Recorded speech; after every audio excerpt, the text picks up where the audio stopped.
ঢাকা শহরের বেশিরভাগ বস্তির মানু বলে মগো বরিশালের কন্ধি কেমনটা লাগে এ হালার পালাক একটু ভবের ওসান লাগে না।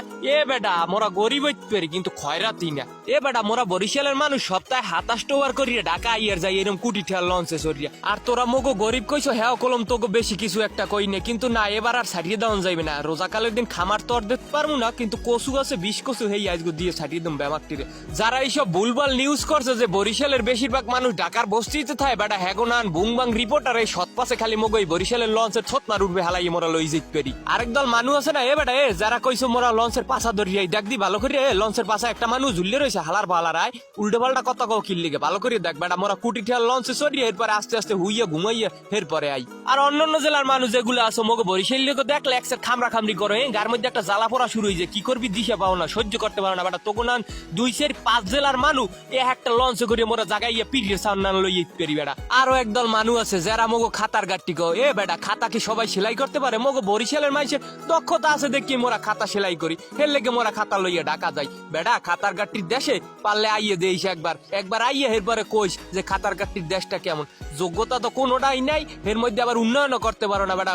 অন্যের ভালো দেখলে সহ্য হয় না তোমাকে মোটেও। ল আজকে তোমাকে ব্যামাকটিরে দেখামু মোরা খাতার গাট্টির দেশে মগো কি আছে আর মোরা কিরম করে ঢাকা শহর যাই আর মোরা ঢাকা যাইয়ে কমে থাই। মগো বরিশালের লঞ্চ উঠলেই প্রথমে সয়ে পারবে দুয়ার দ্বারা এরম লিফট, এটা লিফট বা খেলনা লিফট না অরিজিনাল লিফট। যারা মগো বরিশাল লই উল্টো পাল্টা কত কয় হেগুলোই নেই এই লিফটে উঠাইয়া এরপর পানির তলে পাঠাই দিই মোরা। আর এই যে লঞ্চের ডেকের উপরে যে লাইট লাগাই নেই এ বেড়া এতগুলো লাইট তো মনে হয় কোনো বড় 5 স্টার রেস্টুরেন্টেও লাগাই নিয়ে থাকে না। আর এত বড় এলইডি টিভি কয়জনে দেখছো তোরা? কদেই যারা মগলো এই সমালোচনা করো কয়জনে দেখছো? মগো যে ডেকের উপরে লাইট লাগাই নেই এই এরই তো সরঞ্জাম কোনো 5 স্টার হোটেল আলাদা করতে পারে না। লঞ্চের নিচতলায় কোনো উপরতলায় ওঠার সময় দেখো এরকম তাল্লুর উপরে জারবাতি জ্বলে আর চারিদিকে লাইটিং এর পরিবেশটা দেখছো কি সুন্দর, দেখলেই মাথা নষ্ট হয়ে যায়। আর দোতলায় উঠতে এলে দেখো এরকম লেতুর দিয়ে চাবি দিয়ে দিয়েছে, এগুলো সব ভিআইপি কেবিনের চাবি। এই এর পাশে লঞ্চের থতমাটারে কি ডিজাইন দিয়ে করছে, কি এমন লাইটিং করছে আর দেখলে কেন না ভাল লাগে। মোল্লায় যে হ্যাঁ নেই ঘুমাই কোন লোমার কেবিন লোমার কেবিনে যাইয়ে ঘুমামু। দোতলায় আরো আছে ভিআইপি জোন, এখানে হাইন দিয়ে কেউ কইতে পারবে এগুলো লঞ্চের মধ্যে চেয়ার গুলো বয়নে যে কেউ কইবে এটা দেখে প্লেনের চেয়ার। মোরা এই প্লেনের চেয়ারে লঞ্চে করি এরপর ঢাকা যাই। হেইয়ে ঢাকা যাইয়ে মোরা কি বস্তিতে থাই এগুলো যায়। আরো আছে এইরকম লাইব্রেরি মগো বরিশাল লোক মাথায় জ্ঞান এম হয় না। মোরা লেখাপড়া করিয়ে জ্ঞান অর্জন করছি, মূর্খ মাইসের মতো অন্যকে নিয়ে আন্ডার এস্টিমেট করে মোরা কথা কই না। এগোইলে মগো বরিশাল লঞ্চের বিশেষ আকর্ষণ ভিআইপি লাউঞ্জ, ভিআইপি কেবিন গুলো ব্যামাকে হ্যাঁ এই সোফা গুলো দেখছো কি সাত মকমলের সোফা, এর উপরে বইয়ে ভরিয়ে ঘুমাই যাবা তোমরা ব্যামাকটি। এগোইলে পানির ট্যাপ মানে আইন পানি নিয়ে খায়। আর ডাইনিং টেবিলটা দেখছেন মার্বেল পাথরের ডাইনিং টেবিল কি সুন্দর।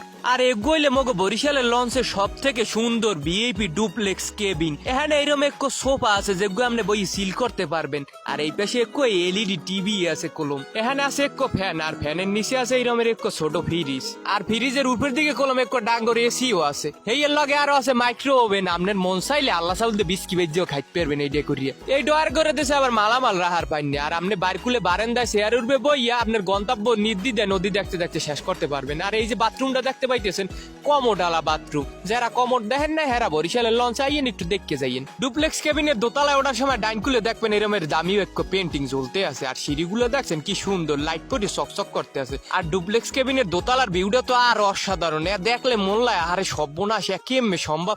মগো বরিশাল লেগো দ্বারাই সম্ভব এইসব জায়গায় হুইয়া বইয়া ঘুমাইয়া খারাইয়া এরপরে যাওয়া ঢাকার শহর। এইটা হইলে আরেকটা ভিআইপি কেবিন যাগো একটু বাজেট সংকট কিন্তু মানু বেমালা যাইছেন এক লগে ভিআইপি কেবিন নেই হ্যাঁ গো লেগে এইটা আবার কেবিন। এখানে আপনি আগে ডুপ্লেক্স কেবিনের মতো সব ধরনের ভিআইপি সুযোগ সুবিধা কলম পাইবেন, যেমন টিভি ফ্রিজ এসি বেমাক কিছুই কলম আগের ডান নানা আছে।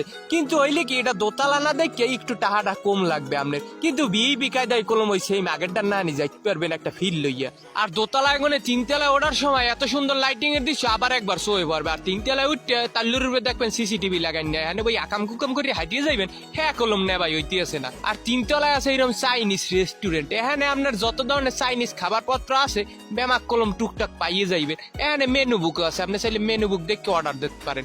এখানেও কলম নেবা এসির ব্যবস্থা আপনি যেখানে যান হ্যাঁ নেই আছে মোগো লঞ্চে। 4র্থ তলায় মোগো আবার কফি শপ আছে, আপনি চাইলে এখানে কফিও খাইতে পারেন হালকা ফলমূলও খাইতে পারেন, লগে আবার বার্গারও পাইবেন।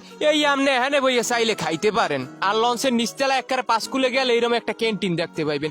এই ক্যান্টিনে কলম আপনি যত রকমের খাওন চান ভাত হইতে শুরু করে ভাতের লগে যা লাগে গরু গোস্ত মুরগি মাছ যত আইটেমে যে আর দরকার বেমাক্য লোক এই ক্যান্টিনে আছে। মোগো লঞ্চে কলম নামাজ পড়ার জায়গাও আছে, নামাজ পড়ার জায়গার পাশে এরকম উজু করার ট্যাপ আছে, হেয়ের লগে ওয়াশরুম এবং বেসিনও কলম আছে। এগো হইছে মাস্টার গরুম, এখানে বই বেমাক লঞ্চটারে হেরা কন্ট্রোল করে ডিজিটাল মিশিং এর মাধ্যমে। এগো লঞ্চের হেই সুকান যেগো ঘুরানোর মাধ্যমেই লঞ্চ ডাইনে বামে যায়। আর এগো দেখছেন প্লেনের মতো ঠেয় না, আসলে এগো প্লেন না, এটা হইলে ডিজিটাল সুকান, এইটা ধরিয়ে ডিজিটাল ভাবে লঞ্চ কন্ট্রোল করা যায়। বরিশালের বেমাক মানুষগুলো এই ভিডিও গারে বেশি বেশি লাইক কমেন্ট আর শেয়ার করিয়ে দাও, এরপরে দেখি মগো বরিশাল লেগো বস্তিতে থাই হ্যাঁ কয় কেরা।